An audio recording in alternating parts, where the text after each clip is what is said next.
להראות לכם את אוסף הגולות הנדיר שלי.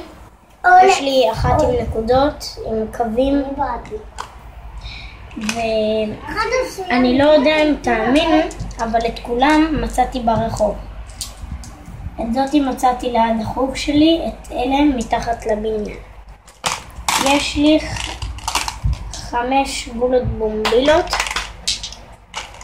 והמון גולות יפות. יש לי גולה שקופה, גולה עם כנפיים, גולה צבעונית, ואני מאוד ממליץ עליהם. הם ממש כיף לסחוב אותם, הן לא כבדות, הן לא בינוניות.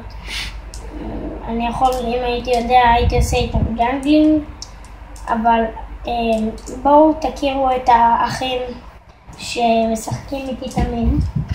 עדן,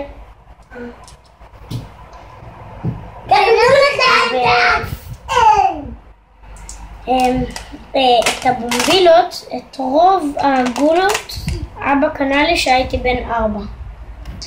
כמו שאנחנו. ויש פה המון גולות, וגם לאחים שלי יש אוסף, ואני ואחותי תמיד משחקים, נותנים לאחד את השני את הגולות, ובכל סוף משחק יש לנו סימן כדי לא להשוויץ שאחד ניצח, אחד הפסיד, להפסיד בכבוד, לנצח ולתת מחמאות, שיחקתם טוב וזה. ולאחותי ולי יש סימן. כל הכבוד שיחקת טוב. כל הכבוד שיחקת טוב. ויש לי עוד גולות ירוקות, ויש לי גם מתכת.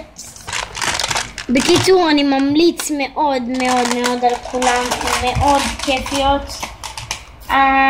אני יכול ללמד אתכם עכשיו משחק שעושים אותו עם ביתים סיניות, אבל אני עושה איתו עם זה. אתם מחזיקים עם שתי האצבעות כאן, ואתם עושים ככה ומחזיקים את זה, ומעבירים את זה מצד לצד. אם יש אחד טק, זה אומר שנפסלתם. אתם אמורים בלי טק. 1, 2, אני אקלח 2, ואני רוצה להגיד לכם שלום, ומחר נעלה סרטון יפה. ביי.